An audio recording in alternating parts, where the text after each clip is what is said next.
On va reprendre pour cette toute dernière séance. Et je voudrais remercier très vivement Anne Marchand d'avoir accepté de venir faire une présentation des travaux du GISCOP, qui est le groupe d'intérêt scientifique de recherche sur les cancers professionnels en Seine-Saint-Denis. Et si j'ai demandé à Anne d'intervenir aujourd'hui, c'est que c'est un groupe scientifique, un groupement scientifique tout à fait original, au sens où c'est vraiment et ce que va nous montrer Anne, j'espère, c'est comment on fait de la recherche vraiment qui respecte tous les canons de la recherche académique, mais qui en même temps pose des questions, enfin construit des problématiques qui sont vraiment tout à fait originales et qui produisent des données et qui démontrent tout l'intérêt de prendre en charge d'une certaine façon la question des maladies professionnelles. Donc c'est dans un département qui est le plus touché. Donc il existe deux types de GISCOP. Le plus ancien, c'est le GISCOP de Seine-Saint-Denis. Il en existe également un dans le 84 à Avignon qui fonctionne sur les mêmes principes. Et c'est vraiment une expérience tout à fait originale, très riche et qui devrait être étendue à l'ensemble des départements ou en tout cas des régions. Merci beaucoup Anne, qui est donc sociologue et historienne au GISCOP et qui est une des grandes spécialistes de la question de la reconnaissance des maladies professionnelles en France. Merci beaucoup. Bonjour à toutes et à tous, je suis ravie d'être ici parmi vous et je tiens tout d'abord à te remercier Nathalie pour ton invitation à venir présenter mes travaux sur les ressorts de l'invisibilité des cancers professionnels ici au Collège de France. Et j'ai à ce moment une pensée pour une personne qui nous réunit toutes deux indirectement, une chercheuse qui a ouvert le champ de la recherche en sociologie sur les maladies professionnelles avec son livre pionnier édité en 1991 à la Documentation française et auprès de laquelle nous avons, à des moments différents, travaillé et beaucoup appris. Je veux parler ici de Annie Thébomoni, que tu as beaucoup cité, Nathalie, dans ton intervention. Je voulais également te remercier pour ton choix de consacrer les 2 dernières séances de cette chaire santé publique aux effets du travail sur la santé et de subvertir ainsi des frontières instituées qui séparent l'espace dit de travail de l'espace dit de vie. Et c'est suffisamment rare dans nos champs de recherche pour être ici salué. Comme le rappelait Giovanni Prete la semaine dernière, en s'intéressant au cancer pédiatrique professionnel, ce cloisonnement institutionnel, juridique, scientifique, empêche de penser la globalité, de penser la santé des individus et des populations dans leur globalité et laisse dans l'ombre de nombreux facteurs d'inégalité sociale. Ce cloisonnement, je tiens juste à le rappeler ici, n'a pas toujours existé. Et l'historien Thomas Leroux en a reconstitué la genèse en France au carrefour des XVIIIe et XIXe siècles, en lien avec le développement industriel, et il observe ce qu'il nomme l'effacement progressif du corps ouvrier dans les préoccupations sanitaires et politiques. Se construit alors une frontière entre ce que l'on nommait l'hygiène industrielle et l'hygiène publique, qui, pour reprendre une formule de l'historienne Geneviève Massard-Guilbault, s'affirme alors comme l'hygiène d'une partie seulement du public, ignorant ce qui se déroule dans l'espace de travail et pour les populations laborieuses. Alors, s'il existe aujourd'hui une visibilité nouvelle pour les accidents du travail mortels, pour la mort au travail, grâce notamment au travail d'interpellation systématique réalisé par Mathieu Lépine, aux mobilisations syndicales et à celles des familles des victimes, comme le collectif Famille Stop à la mort au travail, la mort par le travail, par contamination lente, par empoisonnement, pour reprendre la terminologie du début du XXe siècle. Je vais vous montrer ici une brochure de 1901 de ce qui était l'ancêtre du ministère du Travail, l'Office du Travail, peine, elle, à se faire reconnaître. Et cela peut sembler paradoxal dans un contexte où les alertes et les mobilisations environnementales connaissent un renouveau. Elles ne contribuent pas toujours pour autant à éclairer ce qui se déroule au sein de l'espace productif pour les salariés, les premiers à être exposés à ces différents toxiques que l'on peut retrouver ensuite dans l'environnement. Donc en replaçant, Nathalie, la question des effets du travail sur la santé au cœur des travaux en santé publique, tu permets d'éclairer ce qui demeure le plus souvent un angle mort des approches en santé, comme si les lieux de travail n'étaient pas aussi des lieux de vie, des lieux où l'on passe une grande partie de son temps quotidien. Et je t'ai bien entendu mardi dernier, et je ne pense pas être la seule, plaider pour une chaire consacrée à la santé au travail. Je vais donc m'intéresser ici aux différents ressorts de l'invisibilisation des cancers professionnels des cancers liés à l'activité habituelle de travail. Alors, comme vous le savez sans doute, et je m'appuie ici sur les dernières données communiquées par l'INCa, l'Institut national du cancer, le cancer s'apparente à une véritable épidémie et aujourd'hui en France, près de 4 millions de personnes vivent avec une pathologie cancéreuse. Plus de 400 000 personnes sont nouvellement diagnostiquées chaque année d'un cancer. L'incidence du cancer est en augmentation constante, elle a même doublé depuis les années 1990. La pathologie cancéreuse est également la première cause de mortalité en nombre, avec de très fortes inégalités selon le sexe, selon les localisations, selon les catégories socio-professionnelles aussi, et selon une variété de facteurs qui sont déjà largement documentés. Et loin de se résumer à un événement biologique qui toucherait tout le monde de la même façon, la pathologie cancéreuse, à l'instar de tous les autres thèmes abordés dans cette chaire, sur les semaines précédentes, est fortement insérée au sein de rapports sociaux très inégalitaires. La lutte contre le cancer est affichée de longue date comme une priorité de santé publique, mais cette approche minore le rôle du facteur professionnel. Ainsi, les campagnes de prévention sont exclusivement centrées, dans le cas du cancer comme pour d'autres maladies, sur la modification des comportements dits individuels. Mais en pointant la responsabilité des seuls individus, ces campagnes laissent dans l'ombre d'autres acteurs et leur part de responsabilité, celle de l'État régulateur notamment face aux toxiques cancérogènes, celle des employeurs responsables des conditions de travail dans leur entreprise et de la préservation de la santé et de la sécurité au travail de leurs salariés. Pourtant, le rôle des conditions de travail dans le développement d'addictions est bien documenté. La MIDELCA, par exemple, mission interministérielle de lutte contre les drogues et les addictions, l'a encore relevé dans un récent rapport. Le tabac, l'alcool, les psychotropes sont mobilisés aussi pour tenir au travail face à des conditions pénibles ou pour répondre aux exigences de performance. Mobilisant donc la notion de cancer évitable, ces campagnes de prévention laissent dans l'ombre d'autres facteurs très présents et finalement évitables, les cancérogènes présents dans le monde du travail et auxquels sont confrontés des milliers de salariés. En effet, selon l'étude SUMER, comme surveillance des risques professionnels, dont Nathalie a déjà parlé la séance précédente également, une étude menée par des médecins du travail sous l'égide du ministère du Travail, 11% des salariés en moyenne, des secteurs publics et privés, le terme salarié est ici utilisé aussi pour les agents, sont exposés à au moins un cancérogène dans leur activité habituelle de travail, et j'insiste sur le terme habituel, il ne s'agit pas ici d'une situation accidentelle.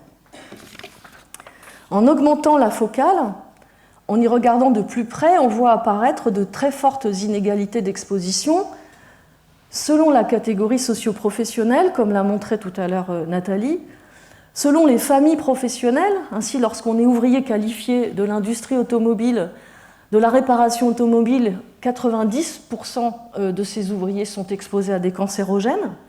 Selon le statut d'emploi, là, on voit que les intérimaires sont majoritairement, massivement exposés à des cancérogènes parmi les autres statuts d'emploi. Et c'est pas, je reparlerai de l'intérim tout à l'heure, c'est pas totalement un hasard. Selon l'âge aussi, et ici on peut s'inquiéter de la plus forte proportion de moins de 25 ans exposés à des cancérogènes au regard de la moyenne. De nombreuses études montrent que plus on est exposé jeune à des cancérogènes, plus le risque de contracter un cancer est important. Et en fait, des inégalités d'exposition selon le sexe aussi. Je ne développerai pas ici, mais ça rejoint ce dont parlait tout à l'heure Nathalie Bajos sur l'ignorance épidémiologique des métiers féminins et des secteurs féminins. Enfin, on mesure aussi dans cette étude l'importance de la polyexposition, c'est-à-dire l'exposition simultanée ou successive à différents cancérogènes, une configuration qui démultiplie le risque de contracter un cancer. Donc vous voyez en haut, parmi les 11% de salariés à au moins un cancérogène, 72,4% le sont exposés à plusieurs. Voici une illustration particulièrement parlante de cette situation de polyexposition à partir de l'analyse d'un parcours professionnel mené par le GISCOP d'un homme que l'on voit ici exposé dès sa période d'apprentissage et tout au long des différentes activités exercées. En 9 postes de travail, 17 cancérogènes ont été identifiés, Donc on voit bien la puissance de la polyexposition dans des parcours de travail de salariés exposés. Je me suis donc intéressée dans mes travaux à comprendre les ressorts de l'invisibilisation des cancers professionnels. Mais avant ça, je précise que le cancer est une maladie donc, qui résulte d'un processus qui peut être très long après les premières expositions, que les cancérogènes, comme l'a dit aussi Nathalie, agissent à effet différé au terme d'un long temps de latence. C'est 20, c'est 30, mais c'est jusqu'à 50 ans après les dernières expositions. Et que le cancer est en effet une maladie multifactorielle. Et je voudrais souligner qu'il reste impossible, scientifiquement et médicalement, de distinguer un facteur sur l'autre dans sa survenue. Il n'est pas possible, dans le cas par exemple d'une femme qui a été exposée à l'amiante et qui a fumé et qui est atteinte d'un cancer du poumon, de distinguer dans son cancer du poumon qui de l'amiante ou qui du tabac est responsable ou le plus responsable de la survenue de ce cancer. Donc je me suis intéressée dans mes travaux à comprendre les ressorts de l'invisibilisation de ces cancers et je l'ai fait à partir d'une enquête que j'ai menée au sein du GISCOP 93, le groupement d'intérêt scientifique sur les cancers d'origine professionnelle en Seine-Saint-Denis, à l'université Sorbonne Paris-Nord, un dispositif de recherche-action dont les membres ont largement contribué à alimenter la bibliographie dont tu as parlé, Nathalie, sur les maladies professionnelles. J'ai bénéficié pour cette recherche qui combinait une approche historique et une approche ethnographique d'un financement de l'Institut national du cancer. Et dans l'approche ethnographique, j'ai notamment pu accompagner dans leur démarche d'accès au droit de la réparation, durant 7 ans, près de 200 salariés ou retraités atteints d'un cancer du poumon, plus marginalement de la vessie, dans leur accès au droit de la réparation en maladie professionnelle. Et c'est c'est ainsi que j'ai pu identifier en situation plusieurs ressorts de cette invisibilité. Ça a donné lieu à une publication, j'ai pu rendre compte donc de mes travaux dans cette publication, et je ne vais retenir ici que certains de ces facteurs pour montrer la diversité des échelles, des espaces et des acteurs concernés pour comprendre les ressorts de cette invisibilité. Alors tout d'abord, les données publiées tous les ans par la branche risque professionnel de l'assurance maladie, cette fameuse branche AT-MP dont parlait Nathalie, sont l'un des premiers facteurs de cette invisibilité sociale. Je m'explique, dans le cas des cancers, les données de l'assurance maladie disent qu'en 2023, 1452 cas de cancer ont été reconnus en maladie professionnelle et la majorité sur l'amiante. L'amiante reste ici l'arbre qui cache la forêt des autres cancérogènes. Je pense ici à un mécanicien atteint d'un cancer de la vessie pour lequel il n'aurait jamais imaginé d'origine professionnelle, quand bien même il a été exposé à de nombreux toxiques en lien avec cette localisation, qui m'explique « J'aurais eu un cancer du poumon, j'aurais bien pensé à l'amiante, mais pas là, pas avec la vessie ». Cette représentation des cancers professionnels principalement dus à l'amiante, elle repose tout à la fois sur l'existence d'une maladie dite signature de l'amiante, le mésothéliome, sur l'importante mobilisation sociale des victimes de l'amiante et sur l'éclosion de tout un ensemble de droits spécifiques aux victimes de ces expositions, notamment une retraite anticipée et un fonds d'indemnisation des victimes de l'amiante qui offre une réparation intégrale des préjudices comme devant un tribunal, et donc plus rémunérateur que la maladie professionnelle. Et dans un contexte de polyexposition, les tableaux amiante sont alors privilégiés.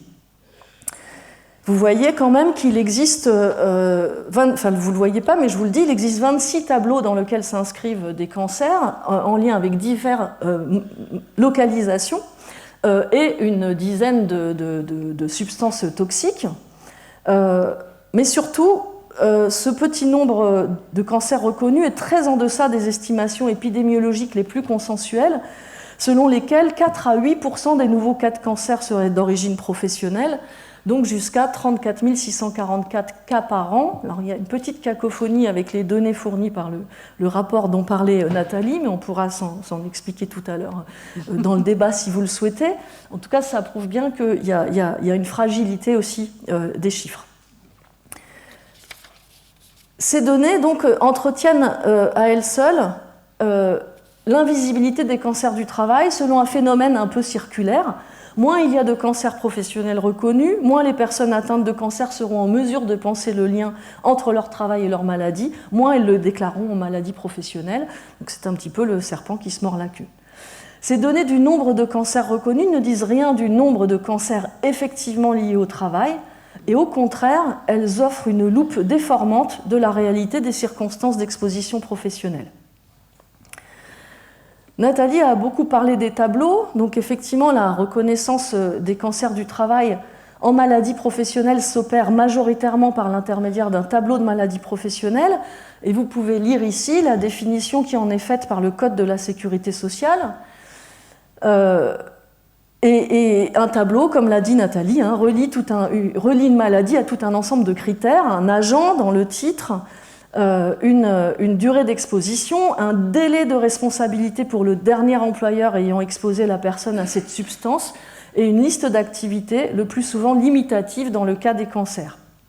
Donc à condition que la situation de la personne malade corresponde en tout point à tous ces critères, elle bénéficie d'une présomption d'origine professionnelle en échange d'une réparation, d'une indemnisation qui n'est que forfaitaire. Donc, comme l'a dit Nathalie, et je le redis un petit peu, le contenu de ces tableaux est le résultat de négociations entre représentants de syndicats de salariés et représentants de syndicats d'employeurs, autrement nommés partenaires sociaux. Et quand je dis négociation, il s'agit de rapports de force qui s'exercent sur chacun des mots choisis, sachant qu'un terme peut ouvrir les conditions de reconnaissance et un autre les fermer. Je voulais aussi vous inviter à voir que ces tableaux sont des objets du droit, mais c'est des objets mouvants du droit, puisque vous voyez qu'il y a des dates de création et des mises à jour, et donc ces données de la réparation, elles sont aussi dépendantes de ces mises à jour de tableaux. C'est-à-dire que vous pouvez, à certains moments, je m'éloigne un tout petit peu des cancers, vous pouvez voir que la courbe de la reconnaissance des troubles musculo-squelettiques, par exemple, baisse. Ça peut vouloir dire que la prévention est meilleure, mais ça peut aussi vouloir dire que le tableau a changé et s'est fermé. Il y a eu des critères plus restrictifs. Donc en gros, tout ça pour vous dire que ces données sont extrêmement fragiles et qu'elles ne disent rien des effets réels du travail sur la santé. Donc il est important de préciser ici et de le garder en tête que la maladie professionnelle n'est pas une catégorie médicale. On parle en général d'une catégorie médico-administrative. On peut parler d'une catégorie juridico-politique. Il s'agit d'une maladie négociée, pour reprendre les termes de l'historien Paul-André Rosenthal dans ses travaux sur la silicose.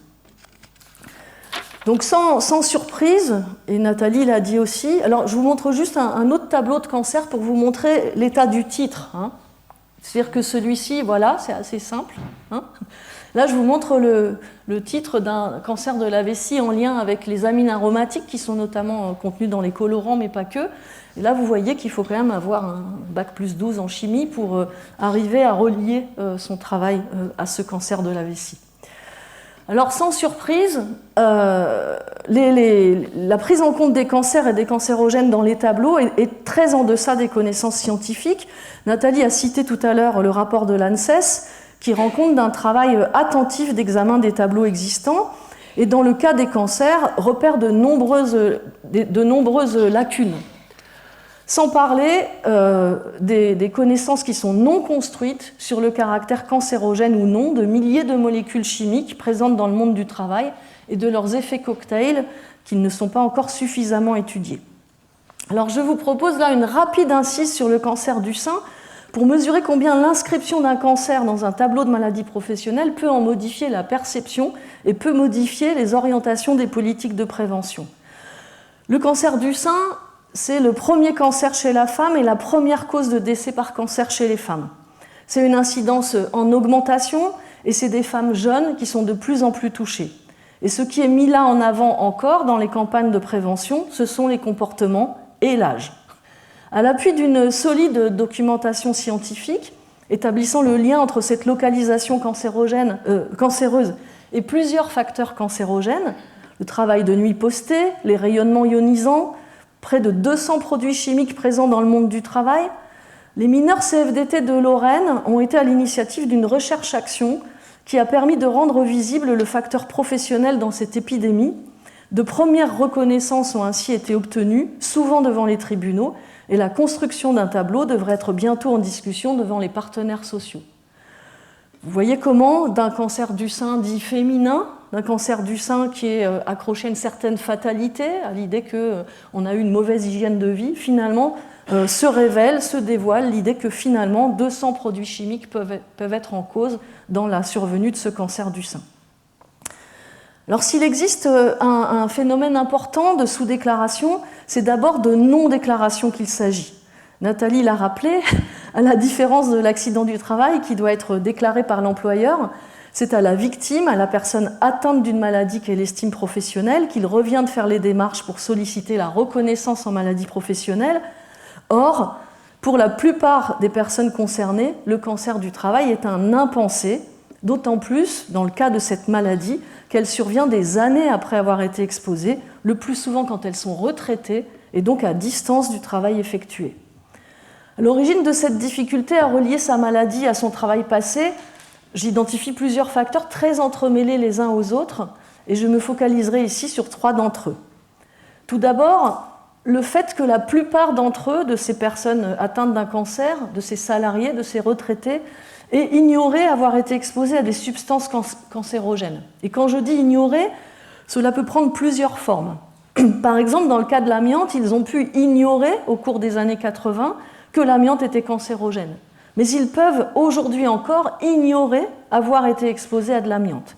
Je pense par exemple à un cadre commercial tout juste retraité à qui son pneumologue diagnostique un cancer du poumon en mentionnant la présence de fibres d'amiante dans ses poumons. Il est alors tombé de l'armoire, pour reprendre ces termes, convaincu de n'avoir jamais été en contact avec ce matériau, et c'est au terme d'une reconstitution systématique de son parcours professionnel et d'une recherche sur Internet qu'il a pu réaliser qu'il y avait été exposé lors de ses premières années de vie professionnelle, alors qu'il était vitrier et qu'il pétrissait d'importants volumes de mastic avec une poudre verte, un durcisseur, identifié sur Internet comme étant une poudre amiantée à l'époque. L'ignorance est encore plus grande pour les autres cancérogènes, autres que l'amiante. Les cancérogènes, je fais juste une incise, peuvent être des substances, mais aussi des fumées, des produits de dégradation, des mélanges, et peuvent être des conditions de travail elles-mêmes, comme le travail de nuit, et peuvent être aujourd'hui des toxiques interdits comme l'amiante, mais pourtant encore bien présents.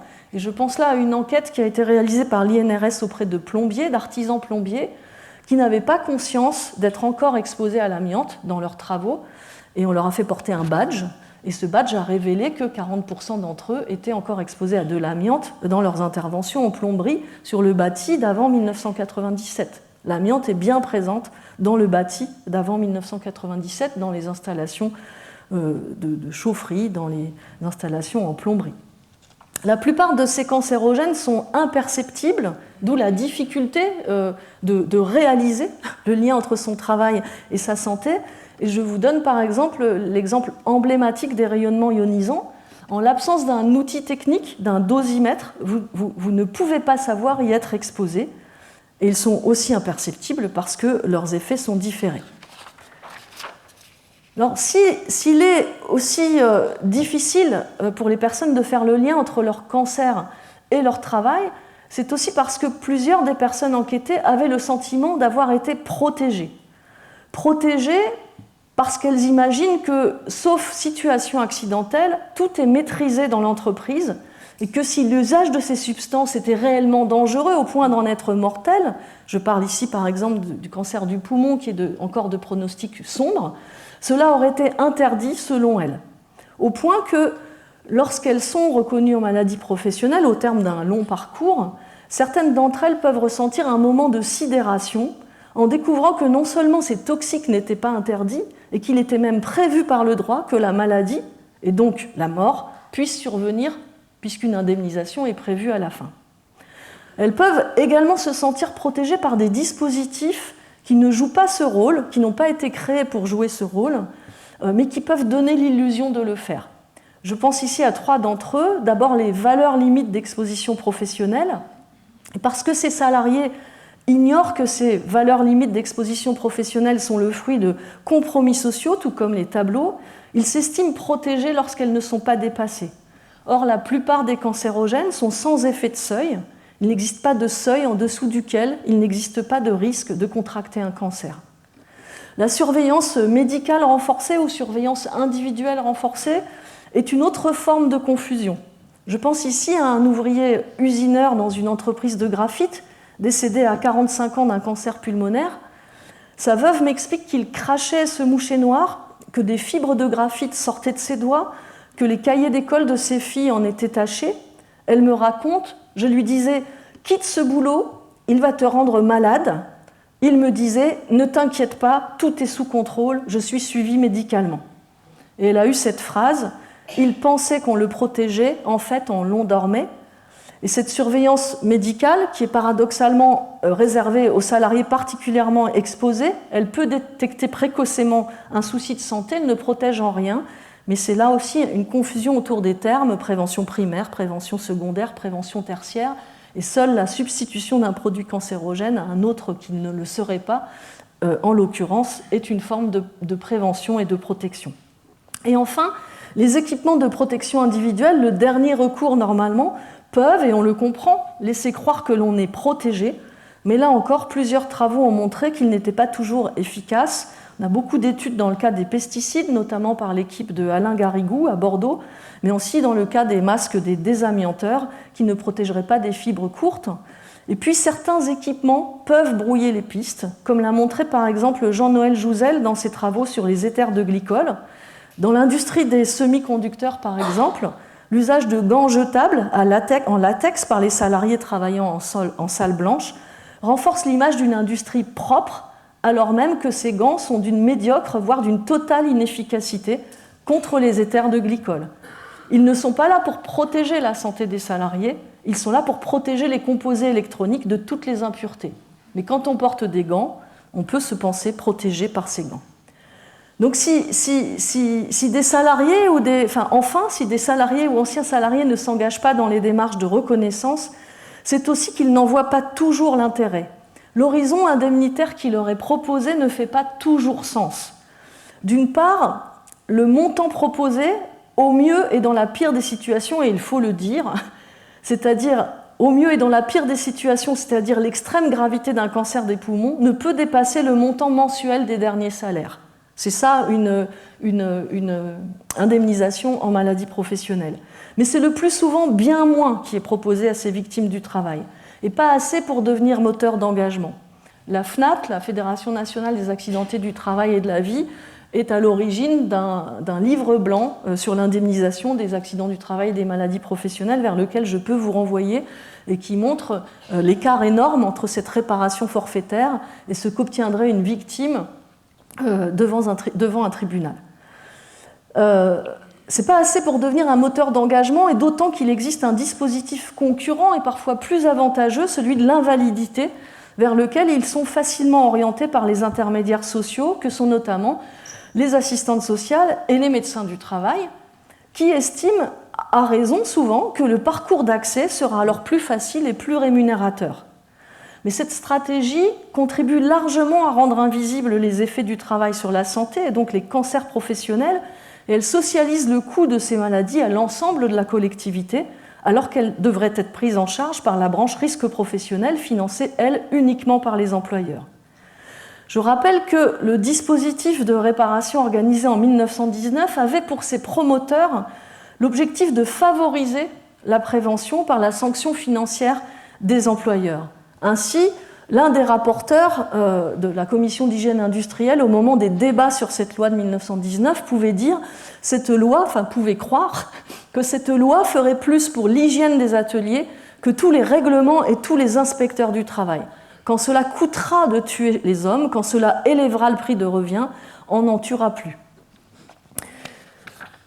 C'est manifestement en échec, comme l'a rappelé Nathalie, en montrant le taux de sous-déclaration de la plupart des maladies professionnelles.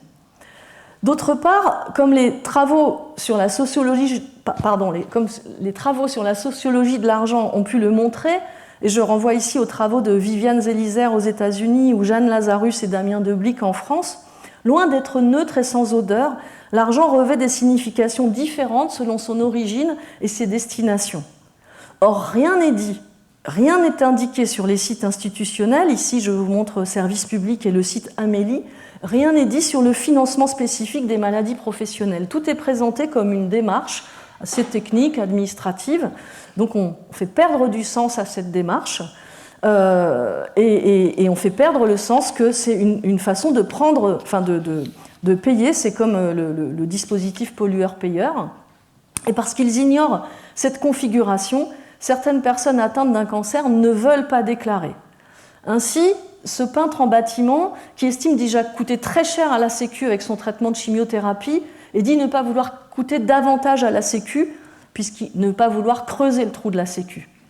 Mais aussi cette ancienne ouvrière d'une usine d'abrasives, atteinte d'un mésothéliome, le cancer au pronostic le plus sombre, qui me dit sa honte, elle qui n'a jamais rien demandé, assimilant cette démarche à une demande d'aide sociale, faute d'en connaître le sens, et qui lui était précisée.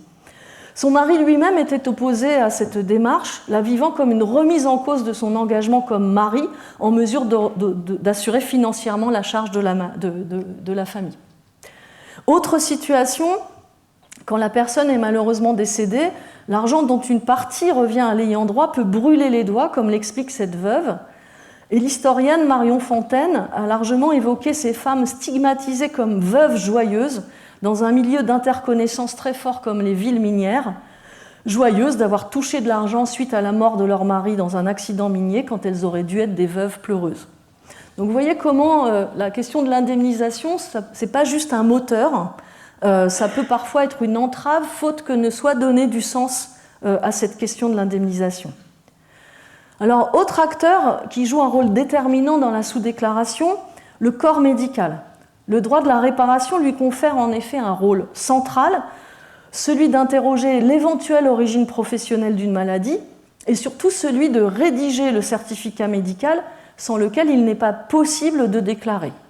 Et le médecin est ainsi mis en situation, bon gré mal gré, consciemment ou inconsciemment, en situation d'autoriser ou d'interdire la démarche d'accès aux droits des patients. Dans les faits, très peu s'acquittent de ces obligations. Déjà, dans l'ensemble, les médecins interrogent très peu les activités exercées et encore moins les conditions de travail. Je mets à l'écart les médecins du travail, qui sont les médecins spécialisés sur ces questions-là. Dans l'enquête que j'ai menée, la plupart des personnes que j'ai accompagnées ont été diagnostiquées très tardivement de leur cancer du poumon. Faute de s'être intéressées à leur travail, par exemple manœuvre dans le BTP ou fondeur ou ouvrier fondeur, et face à une toux chronique ou un mal de dos persistant, ces médecins n'ont pas prescrit dans l'éventail de leurs possibilités de scanners qui auraient permis de dépister précocement la tumeur. Et c'est souvent aux urgences hospitalières que le diagnostic tardif a été posé. Ensuite, ils sont effectivement très peu formés sur ce volet très spécifique du droit de la sécurité sociale. Environ une dizaine d'heures sur leurs dizaines d'années d'études, et encore, à un moment où, externes, ils n'ont pas encore les mains dans le cambouis, pour reprendre les termes de l'un d'entre eux. Et puis, formés à la recherche d'une causalité médicale, ils appréhendent avec beaucoup de circonspection cette catégorie médico-administrative.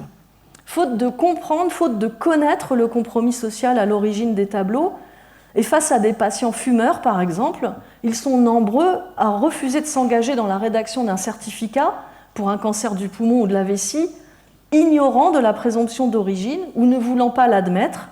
Et là, on a tout un ensemble de témoignages de ces personnes atteintes de cancer du poumon ou de la vessie qui vont dire les phrases dites par leur médecin, les renvoyant à leur responsabilité de fumeur. Vous les déclarez en maladie professionnelle, c'est une façon de ne pas prendre vos responsabilités. Vous voulez, madame, déclarer la maladie de votre mari décédé, c'est une façon de vouloir toucher de l'argent. Donc il y a quelque chose aussi d'assez compliqué dans cette relation avec certains médecins.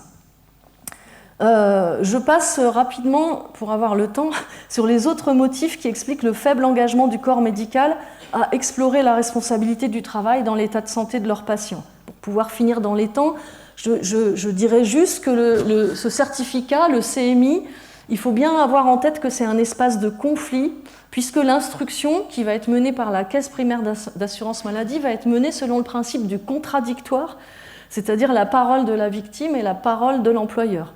Et que ce certificat, s'il n'est là que pour évoquer une hypothèse professionnelle, est souvent saisi comme étant la preuve que le médecin s'engage à dire que c'est professionnel. Et il y a l'exemple de plusieurs médecins qui ont pu être convoqués devant le Conseil de l'Ordre à la demande de certains employeurs pour justifier de ce qu'ils n'auraient pas vu et de ce dont ils parlent. Donc il y a tout un enjeu autour de ce certificat-là. Le fait même de s'appeler certificat pose un problème à certains médecins. En gros, on leur demande de certifier le diagnostic, et comme ça s'appelle certificat médical en maladie professionnelle, ils ont l'impression qu'on leur demande de certifier l'origine professionnelle de la maladie alors que c'est à la caisse de le faire. Et ce certificat, ça les éloigne beaucoup de leur cœur d'activité qui est le soin. Ce certificat, il peut être amené justement dans toutes les étapes du contentieux, devant les tribunaux. Et beaucoup de médecins n'aiment pas trop que ces certificats médicaux deviennent des enjeux devant les tribunaux. Ça les déplace fortement de leur cœur d'activité. Alors j'en viens maintenant à l'épreuve d'épreuves et aux fortes inégalités qui apparaissent dans l'accès à la reconnaissance, en lien notamment avec les transformations du travail. Donc le tableau de maladie professionnelle offre une présomption d'origine, mais ses contours sont très limités, comme je vous le montre dans ce graphique, et n'exemptent pas finalement le salarié ou retraité de devoir, pour avoir une chance de voir son dossier aboutir, apporter une série de pièces à son dossier, encore plus lorsque sa pathologie ne figure pas dans un tableau. Il faut apporter des preuves de la maladie, le diagnostic ne suffit pas, il faut ajouter des comptes rendus d'examen qui objectivent le cancer et sa localisation primitive, comme l'examen anatomopathologique. Il faut amener des preuves de l'emploi, puisqu'il s'agit d'identifier l'employeur ou les employeurs responsables, puisque c'est sur leur compte que va être imputée la maladie s'il est reconnu. Donc il faut détenir ses certificats de travail, voire ses fiches de paye, et les avoir conservés au-delà de la retraite, ce qui est assez rare, puisque les agents de la caisse de retraite disent eux-mêmes qu'une fois la retraite liquidée, c'est des papiers dont on peut se séparer. Et parmi les personnes que j'ai accompagnées dans leur accès au droit, cela a pu représenter une vraie difficulté. Et pour certains, ce sont des années de travail exposées qui n'ont pas été prises en compte dans l'instruction de leur dossier. Et enfin et surtout, il faut être en mesure d'apporter les preuves de l'activité habituelle de travail, de l'activité exposante, jusqu'à 40 ans en amont de la survenue de la maladie. Il existe en effet des écarts entre ce qui est mentionné sur le certificat de travail et l'activité exercée. Alors, les ergonomes ont massivement documenté l'écart qui existe entre le travail prescrit et l'activité réelle de travail et ont montré comment un même emploi de maçon pourra donner lieu à des activités très différentes. Un emploi de vendeuse ne dira rien de son activité de nettoyage, pourtant très exposant, nettoyage des vitrines et des sols, des objets mis à la vente. Donc cette capacité à pouvoir faire preuve des activités exposantes est très inégalement distribuée. Elle est plus ou moins facilitée pour des salariés qui ont bénéficié d'une stabilité professionnelle dans la même entreprise ou dans le même secteur d'activité. Pour des salariés qui peuvent compter sur un réseau syndical ou de retraités dynamiques. Je pense aux mineurs de Lorraine notamment, aux verriers de Givors, aux dockers de Nantes-Saint-Nazaire, aux ouvriers des chantiers navals de La Ciotat. Pour ceux-là, le collectif est d'un précieux secours qui permet même de construire, de reconstruire des cartographies d'exposition en fonction du poste occupé de la période concernée et de pouvoir bénéficier de témoignages de collègues. Mais c'est bien plus dur pour des salariés isolés, pour ceux et celles qui ont connu des parcours très morcelés, et dans nos enquêtes du GISCOP, on a jusqu'à 35 employeurs, jusqu'à 40 employeurs pour certains. C'est bien plus dur pour les salariés des entreprises sous-traitantes qui sont tout à la fois parmi les plus exposés et les moins reconnus en maladie professionnelle. Et je veux juste dire un mot rapide de cette transformation majeure du travail depuis la légalisation de la sous-traitance dans le milieu des années 70. Plusieurs travaux ont documenté comment cela avait représenté pour les employeurs une occasion de contourner leurs obligations contenues dans le Code du travail et qu'ils avaient ainsi externalisé des activités qui étaient les plus pénibles et les plus exposantes, notamment l'entretien, le nettoyage et la maintenance, contribuant ainsi à renforcer l'invisibilité des effets du travail sur la santé. On parle alors d'une sous-traitance des risques, à l'instar des nomades du nucléaire chargés de la maintenance des centrales, bien étudiés par Anit Bomoni et Marie-Guis Malfilâtre. On parle même d'une extraterritorialisation dans le cas des migrants, travailleurs agricoles saisonniers étudiés par Frédéric Decosse, souvent affectés au traitement chimique, là où les risques toxiques sont les plus importants, mais dont la maladie, si elle survient, ne sera pas visible en France ni reliée au travail. C'est bien plus dur également pour les intérimaires dont les certificats de travail et les fiches de paye ne disent absolument rien du site sur lequel ils ont travaillé auprès de l'entreprise utilisatrice et pour lesquels il est particulièrement ardu de reconstituer les multiples activités exercées. Il faut que je m'arrête à midi, c'est ça ? Oui, vers midi, oui. Alors, je finis rapidement pour dire que, par ailleurs, l'enjeu de ces preuves est d'autant plus important que la traçabilité institutionnelle des expositions est lacunaire. Et j'emprunte ici à la revue Référence en santé au travail publiée par l'INRS ce schéma qui, mieux qu'un long discours, rend compte de la valse des réglementations qui empêche de stabiliser un dispositif institutionnel garantissant une traçabilité rigoureuse dans le temps des expositions cancérogènes. Vous voyez comment à chaque fois qu'on met en place un texte, en fait, on le modifie régulièrement jusqu'à ne plus avoir quelque chose qui permette de conserver des traces sur les 20, 30 ou 40 dernières années. En guise de alors ça, je l'ai rajouté rapidement parce que tu as parlé de ce qui se passe dans les caisses. Et je voulais juste montrer que quand un assuré envoie son dossier à la caisse, ce qui se passe derrière. En fait, derrière, quand on dit les caisses font obstruction, les caisses, c'est pas des personnes, mais derrière, il y a tout un ensemble d'acteurs et tout un ensemble de responsabilités, et avec une série d'acteurs qui ne connaissent plus le rôle qui leur est demandé de jouer. Je pense notamment aux inspecteurs du travail, qui sont destinataires de toutes les déclarations maladies professionnelles, mais qui, pour beaucoup d'entre eux, ne savent plus quel rôle ils peuvent jouer en la matière dans l'instruction de ces dossiers. Donc je conclurai en m'interrogeant sur le caractère structurel de cette invisibilité des cancers professionnels. Donc j'ai montré que la non-déclaration et la non-reconnaissance dépendaient de plusieurs acteurs et étaient enchâssés dans des rapports de dépendance et de domination. En m'intéressant à la genèse de la catégorie cancer professionnel, j'ai pu être saisie d'un vertige à découvrir une certaine récurrence dans les obstacles à la construction de la connaissance. Le vertige de Nathalie datait de 1990. Je vais remonter bien plus loin, puisque la connaissance des effets cancérogènes du travail n'est pas nouvelle, et qu'au début du XXe siècle, alors que les débats scientifiques et médicaux portant sur l'origine des cancers sont légion, plusieurs thèses et théories se confrontent, ce qui fait alors consensus, c'est le rôle des produits chimiques dans la cancérogénèse.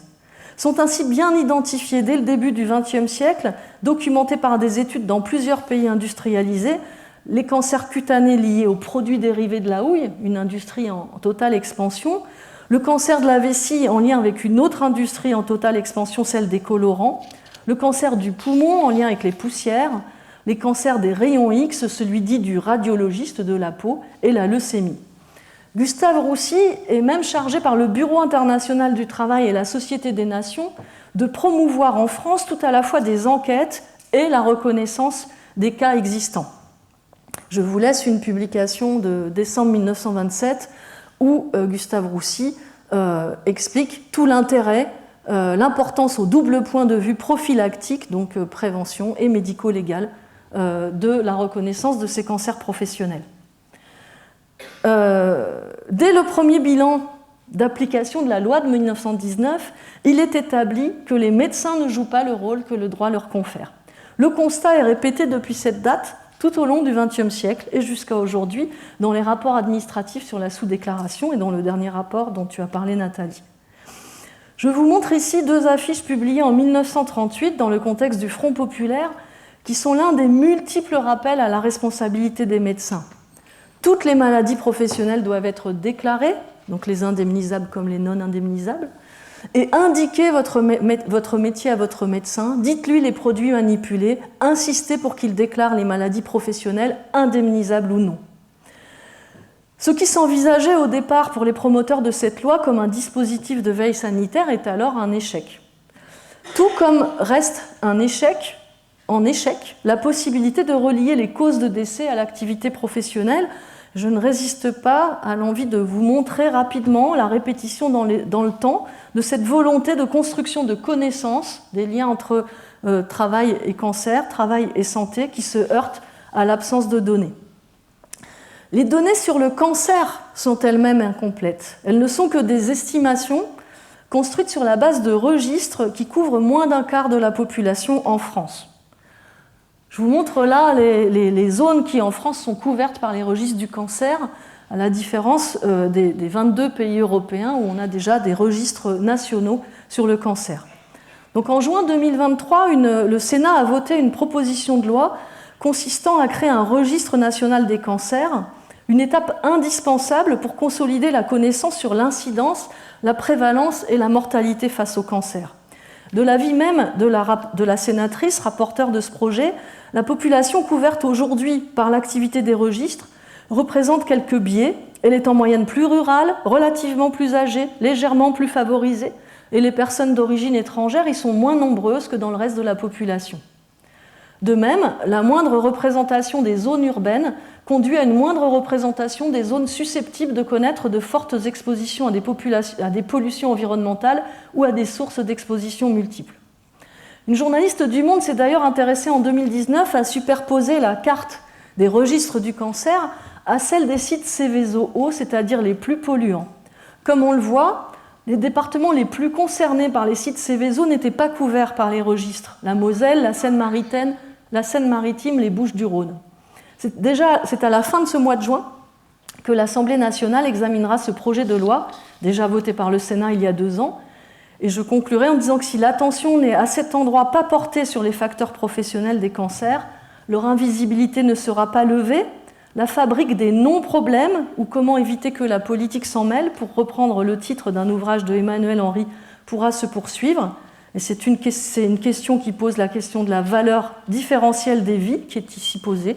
Et c'est une question de justice sociale, comme le rappelait Nathalie Bajos tout à l'heure. Et je vous remercie.